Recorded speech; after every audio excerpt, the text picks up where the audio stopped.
Buongiorno, questi giorni sto seguendo con un po' di interesse, un po' di curiosità il discorso relativo a come ci dobbiamo comportare nei confronti del coronavirus adesso che siamo alle aperture, no? Quindi siamo a metà maggio e quindi stanno cominciando queste aperture e mi sono accorto che, come dire, quasi la contagiosità del virus è oggetto di trattativa, no? Perché sentivo nei giorni passati che, ad esempio, per quanto riguarda gli stabilimenti balneari, prima era necessaria una distanza di 5 metri tra i vari ombrelloni e questo poteva teoricamente andare bene, per esempio, alla Riviera Adriatica, no? Che ha queste spiagge lunghe chilometri, larghe anche decine di metri, però non andava bene alla regione Liguria che invece ovviamente sappiamo ha le montagne che insomma strapiombano nel mare e quindi ha delle spiagge con della disponibilità sia in termini di larghezza che di profondità molto limitata, per cui insomma si è passati, mi pare, se non sbaglio, da 3 metri a 5 metri, un po' come dire che insomma il virus può essere contagioso a seconda della disponibilità delle spiagge degli stabilimenti balneari. Vabbè, insomma, è un fatto di interpretazioni anche nei confronti di norme che in realtà dovrebbero essere cogenti, no? Perché o i comitati scientifici dicono che bisogna stare a 5 metri o bisogna stare a 3, insomma, di lì non si dovrebbe scappare, però in questi mesi ne abbiamo sentite talmente tante, tante ancora ne sentiremo, fino a quando non ci convinceremo che con questo virus ci dobbiamo convivere e quindi finito, insomma, ce ne faremo una ragione e saremo tutti sereni. E lo dico tranquillamente io che già, come ho detto, faccio parte della specie protetta, cioè di quelli che per motivi anagrafici sono quelli più a rischio.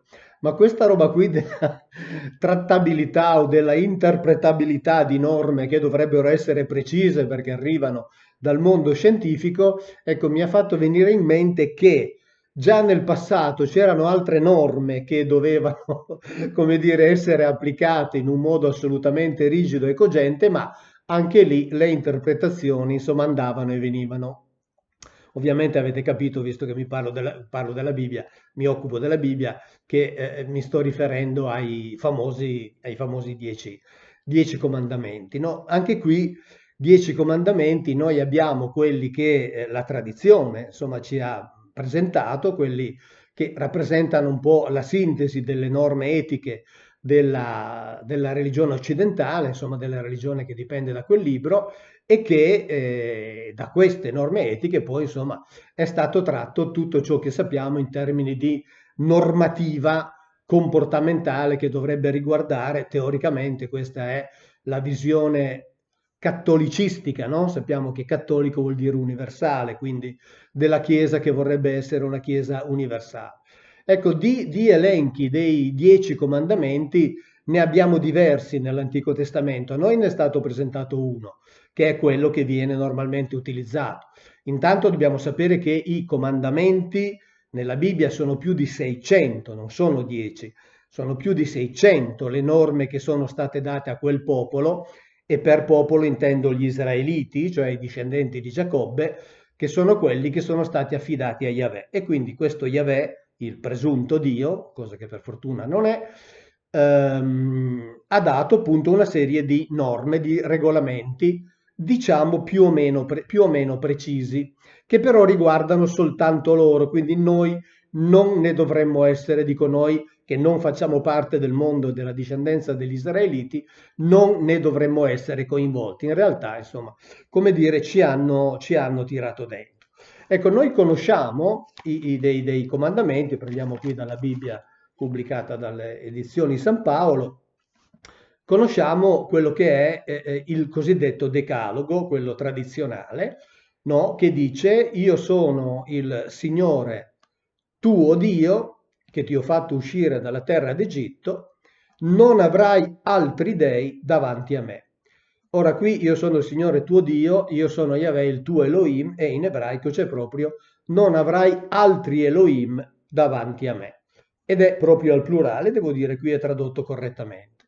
Quindi non avrai altri Elohim, non ci sono altri Elohim. Poi andiamo a vedere alcuni commenti molto curiosi. Non ti farai scultura né immagine né di quello che è in cielo, qua giù sulla terra, che è nelle acque, non ti prostrerai davanti a loro e non li servirai, cosa che invece i cristiani fanno regolarmente. Cioè tutte le chiese sono piene di statue, di immagini, di rappresentazioni, tant'è che come ho così spiegato un sacco di volte nelle conferenze, quando tra 2000 anni scaveranno qui, diranno chiaramente che il cristianesimo era una religione idolatra perché idolatrava, e questo è il vero senso della parola, idolatrava degli idoli, no? Che erano rappresentati in tutti i modi possibili immaginabili, in pietra, in legno, in metallo, in tutto quel che volete, erano dipinti, insomma ce ne sono dappertutto. Ecco, però l'ordine qui è preciso e non è mai stato revocato, quindi poi ci sono ovviamente tutti i tentativi, tutte le sottigliezze retoriche della Chiesa per dire che c'è differenza tra adorare e venerare, lasciatemi dire, tutte favole. Le rappresentazioni non andrebbero fatte, ma la Chiesa sapeva bene che se non avesse lasciato questa possibilità non sarebbe riuscita a trarre dal cosiddetto mondo pagano i fedeli e quindi ha lasciato che i fedeli sostituissero le cosiddette divinità pagane, che erano tante, così come erano tanti gli Elohim nella Bibbia, li sostituissero con queste divinità intermedie che vanno, diciamo, dalla Madonna in giù, quindi la Madonna, i santi, eccetera, tutti regolarmente rappresentati, tutti regolarmente adorati, tutti regolarmente venerati, tutti portati in processione, tutti fatti oggetto di dono, eccetera, eccetera. Cioè l'esatto opposto di ciò che il presunto Dio avrebbe ordinato. Vabbè. E poi andiamo avanti e per esempio, altro che noi quindi non ti prostrerai davanti a loro e non li servirai, perché io, Yahweh, il tuo Elohim, sono un Elohim geloso. Ora, come si fa a essere gelosi di qualcuno che non c'è? Lui sapeva bene, sapeva molto bene che ce n'erano altri. E questa cosa qui, tra l'altro, fa notare anche, per esempio, una studiosa ebrea che si chiama Lia Bat Adam, che ho avuto anche il piacere di conoscere di persona anni fa a Milano, e che in questo suo libro, per esempio, annota, dove devo dire è molto obiettiva e anche molto cruda nel giudicare la personalità di Yahweh. C'è una pagina dove elenca, li ho contati, sono una trentina di epiteti che sono tutt'altro che lusinghieri, ma vi lascio il piacere di leggerli, quindi non vi tolgo la sorpresa. Ma lei dice che Yahweh appunto doveva essere l'unico e il solo Dio in corsivo, cioè Elohim di Israele, anche se, come lui stesso ammetteva, ne esistevano altri. Lui stesso lo sapeva bene e lo dice questa studiosa ebrea, ne esistevano altri. E dice che in effetti il Dio tutelare, cioè insomma questo Yahweh che si occupava di Abramo, Isacco e Giacobbe, era un qualcosa di speciale che aveva dei rapporti di esclusività con quella famiglia. E dice che però loro, in effetti, non erano dei monoteisti, anche perché non ci sarebbe stato alcun senso in un contratto il cui presupposto principale era la reciprocità, cioè l'impegno degli ebrei ad adorare da lì in avanti unicamente Yahweh e non gli altri, e si obbligavano quindi a non adorare gli altri o addirittura cercare di eliminare le altre divinità, eliminando anche i popoli che a quelle altre cosiddette divinità o Elohim si rifacevano. Quindi questa è una cosa assolutamente, come dire, conosciuta. Poi è stato inventato il monoteismo, nel senso che questo Yahweh è stato trasformato in un Dio unico, ma che non fosse tale, guardate, ve lo leggo anche in un altro commento che è molto interessante, sempre di edizioni ebraiche, in un commento nel libro dell'Esodo pubblicato dalla casa editrice Mamash, e qui si parla della preghiera più importante di Israele, che è lo Shema Israele, cioè ascolta Israele, dove si dice appunto, no, che Yahweh è il Dio, sarebbe, così come ci viene rappresentato, il Dio unico. In realtà, sentite cosa dicono. Avete visto passare rapidissimamente la mia assistente che viene a controllare quello che dico. Vedete che con un volo, pur avendo più di 20 anni, è ancora agilissima e non mi perde d'occhio. A questo proposito, cioè parlando dello Shema Israel, è necessario dapprima capire una ben nota difficoltà, eccola vedete che spunta un orecchio, riguardo allo Shema, in cui si afferma che Dio è uno, ma non che è unico. Il termine uno è infatti un aggettivo che si attribuisce a qualcosa che si può contare, è compatibile con un secondo e poi così via. Unico invece esclude la possibilità di altri elementi. Cioè qui si dice chiaramente che questo Dio è uno di una serie contabile, cioè che può essere contata. E in effetti la Bibbia, non ci torno su adesso in questo momento perché l'ho fatto molte volte, nomina anche gli altri, li dà esistenti esattamente come Yahweh e attribuisce a loro esattamente gli stessi poteri di Yahweh, cioè gli stessi poteri ad esempio di attribuire dei territori ai loro, diciamo così, ai loro sudditi. Sempre questa studiosa ebrea, quando esamina i comandamenti, cita tutta una serie di studi precedenti, li cita qui nel suo libro, quindi non sto a citarveli io, e quando commenta il primo dei comandamenti dice appunto non avrai altri Elohim davanti a me, dice che in questi commenti, tra le tante altre cose, commenti tutti ovviamente di origine ebraica, di rabbini, dice non li adorerai perché gli altri dei, cioè gli altri Elohim, non danno alcun vantaggio a chi li venera. Non perché non esistono, ma perché non danno alcun vantaggio. Quindi tanto vale stare con lui, perché lui al suo popolo ha fatto delle promesse e quindi darà dei vantaggi, mentre gli altri no. Non gli altri non esistono. E poi un altro commento ancora più interessante e secondo me ancora più significativo. Non li adorerai finché io esisto. Avete capito bene? Non li adorerai finché io esisto. Il che vuol dire che lui sapeva molto bene che a un certo punto avrebbe potuto non esistere più, o perché se ne andava o perché moriva essendo un individuo in carne ed ossa. E quindi questo è assolutamente significativo, no? Finché io esisto. Quindi dobbiamo stare attenti e capire che questi comandamenti erano delle regole date a quel popolo, valevano solo per quel popolo, nella fattispecie per quella famiglia, la famiglia di Giacobbe che poi sappiamo assume il nome di Israele e quindi i suoi discendenti sono gli israeliti e quindi erano regole che valevano per loro.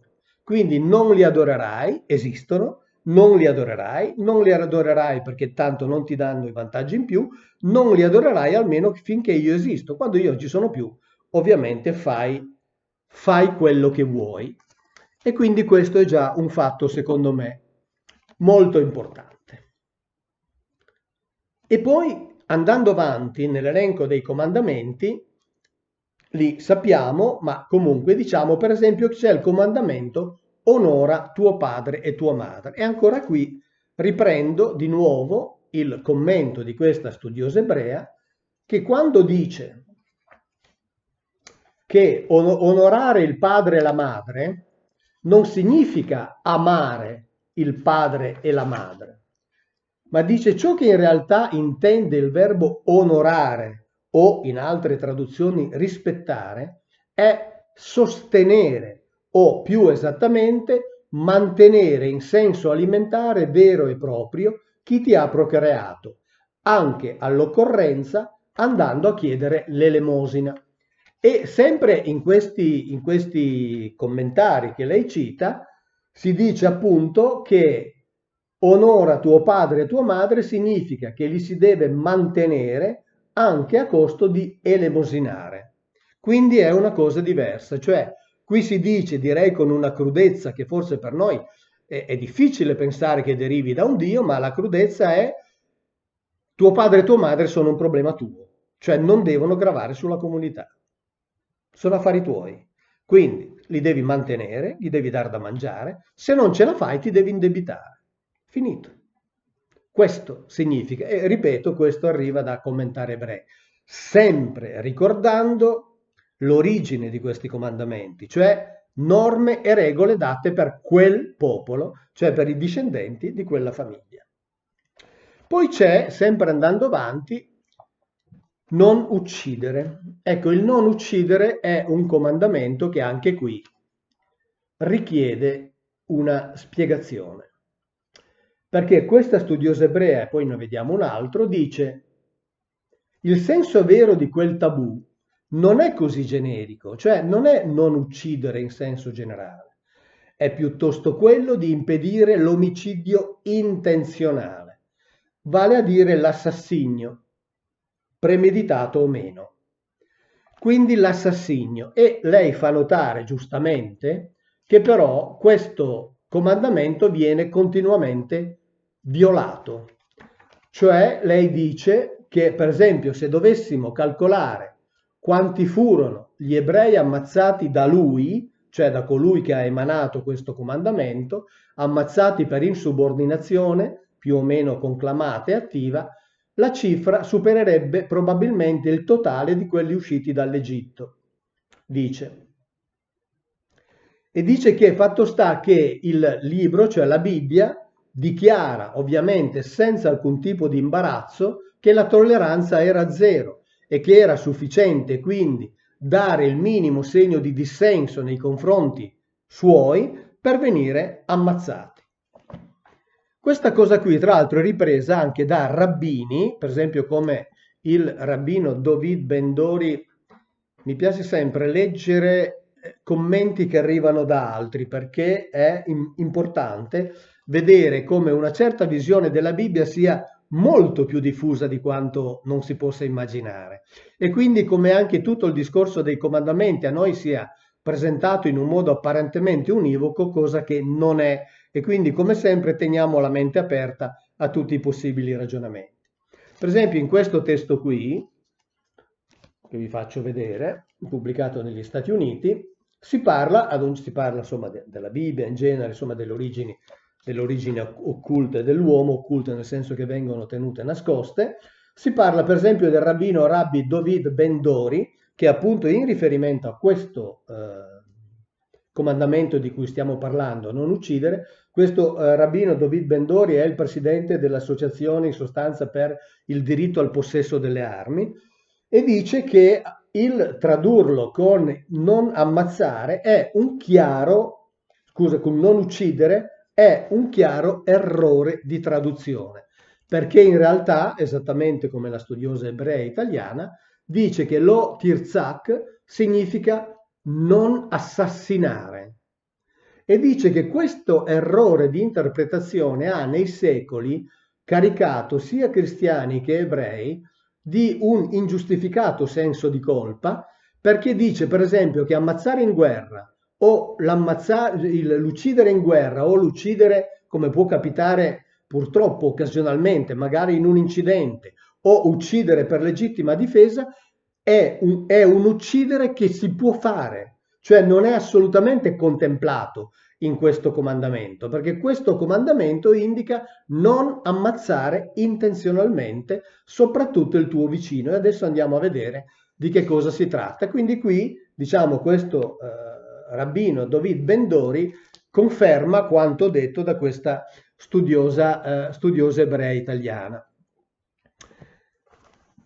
E quindi come vedete siamo sempre di fronte a delle interpretazioni, anche perché la legge non era così chiara e univoca quando è stata data, e questo è un altro libro che già ho fatto vedere, già ne ho parlato in un video precedente, quindi non sto a rispiegarvelo. Qui si riportano dei midrash, cioè diciamo degli studi e dei commenti sulla Bibbia, dove proprio in riferimento al fatto che gli ordini dati da Dio, si fa per dire, non erano così chiari, in un midrash che riguarda sia il capitolo 23 dell'Esodo che il Salmo 12, dice che a un certo punto Mosè chiede a Yahweh: ma in quale modo noi dobbiamo capire o possiamo capire il vero senso della legge che tu ci hai dato?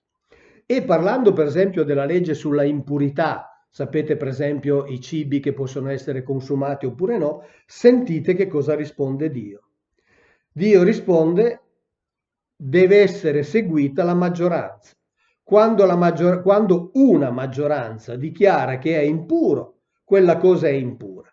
Quando una maggioranza dichiara che quella cosa è pura, quella cosa è pura. Quindi, come vedete, siamo di fronte a delle incertezze che richiedono interpretazione. Quindi pensiate che, come dire, è Dio stesso che dice: bah, seguite, quando non capite che cosa vi ho detto, fate decidere la maggioranza. Ora, siccome sappiamo che le maggioranze sono soggette a cambiamenti, voi capite che una cosa può essere pura sino a un venerdì, poi magari il lunedì successivo cambia la maggioranza e quella cosa da impura diventa pura. Ma questo è scritto nei Midrash, anzi Midrashim, se vogliamo parlare al plurale. Cioè, mi ricorda veramente questa trattativa sulla contagiosità del virus, che diventa più o meno contagioso a seconda della disponibilità delle spiagge, proprio della disponibilità in termini di metri quadrati. Poi c'è non rubare, e va bene, ma soprattutto c'è non desiderare la casa del tuo prossimo, non desiderare la moglie, cioè la donna del tuo prossimo, il suo servo, la sua serva, il suo bue, il suo asino e tutto quello che appartiene al tuo prossimo. Ora, questo è un comandamento ovviamente che è stato esteso in termini di interpretazione di significato, è stato esteso a tutta l'umanità. Cioè il tuo prossimo è l'umanità intera, nulla di più sbagliato. Nulla di più sbagliato. Il termine ebraico Resh Ain, che indica prossimo, indica il vicino, l'amico, il compagno, cioè quello che fa parte del tuo clan familiare o clan tribale. Quindi queste cose non la donna, che quindi era considerata poco più che un oggetto, la donna, la casa, gli animali, insomma tutto ciò che apparteneva al tuo vicino, diciamo pure al tuo vicino di tenda, ecco, tanto per intenderci, no? Al tuo vicino non lo devi toccare. Perché? Perché ovviamente, siccome Yahweh aveva la necessità di costruirsi un popolo, doveva mantenere l'ordine sociale e non poteva permettere che al suo interno, cioè all'interno di questa gente che lui stava pian piano mettendo assieme, no, succedessero queste cose che sarebbero state fonte ovviamente di continui disordini, perché se io mi piglio la donna del mio prossimo, quello se ne accorge, viene e mi taglia la gola, così se io gli rubo gli animali o così via. Leggiamo invece, quando avrete voglia, lo fate, ma molti di voi so che lo fanno, che cosa si doveva fare o si poteva fare con le donne di quelli che non appartenevano, o con le donne, le cose, gli animali, di quelli che non appartenevano al cosiddetto prossimo, cioè al cosiddetto clan familiare o clan tribale. E qui c'è sempre nella Bibbia una spiegazione chiara. Per esempio, in Levitico 19 si fa un'affermazione che è molto interessante. In Levitico 19, al versetto 18, si dice: non vendicarti e non serbare rancore contro i figli del tuo popolo. Attenzione, ancora qui. Non vendicarti e non serbare rancore nei confronti dei figli del tuo popolo. Ama il tuo prossimo come te stesso. Ecco, quindi questa è una frase che viene presa, che viene estrapolata dal contesto, no? E viene utilizzata come testimonianza del fatto che questo Dio avrebbe predicato o addirittura ordinato di amare l'umanità intera. Sempre nello stesso libro in cui c'è questa successione di regolamenti e di leggi, quindi si dice non vendicarti e non serbare rancore, si dice chiunque maltratterà suo padre o sua madre sia messo a morte. Chiunque commetta adulterio con una donna sposata, come chiunque commetta adulterio con la donna del suo prossimo, l'adulterio e l'adultera siano messi a morte. Mi viene da dire sempre senza serbare rancore, ovviamente. Se uno ha avuto rapporti con la nuora, siano messi a morte ambedue, e così via. Non la sto a leggere tutti, qui siamo nel capitolo 20 del libro del Levitico, ma quando si parla anche qui di prossimo, andiamo a vedere esattamente, qui facciamo un salto nel capitolo 15 del Deuteronomio, e andiamo a vedere che cosa si intende esattamente per prossimo. Qui si parla dei prestiti in denaro, quindi dei prestiti fatti a debito con l'interesse. E dice queste sono le norme che riguardano la remissione di questi prestiti, cioè la remissione di questi debiti. Ogni creditore rimetta quanto ha prestato, si parla di un certo periodo di tempo, insomma gli anni sabbatici, eccetera, non entriamo nel merito di tutto, quello che mi interessa è mettere l'evidenza sul significato di prossimo. Ogni creditore rimetta quanto ha prestato al suo prossimo, non lo riscuota dal suo prossimo né dal suo fratello, quando sia proclamato l'anno della remissione. Tu potrai esigere il tuo credito dallo straniero, ma al tuo prossimo o fratello condonerai. Quindi lo straniero non è il tuo prossimo. Qui c'è la chiara definizione di che cos'è, di chi è il prossimo. È quello che appartiene al tuo stesso clan familiare, al tuo stesso clan tribale. A lui rimetti il debito, non allo straniero. Dallo straniero lo pretendi. Ecco, questo è importante perché questo ci fa capire come appunto questi 10 comandamenti siano e fossero relativi a quel popolo, a quella gente e che quindi in un qualche modo avessero un significato e una funzione e un obiettivo pratico molto precisi, che non era quello di creare fratellanza tra l'umanità, ma che era quello di creare coesione tra quel popolo. E in questo senso andavano letti, in questo senso andavano interpretati e in questo senso andavano applicati.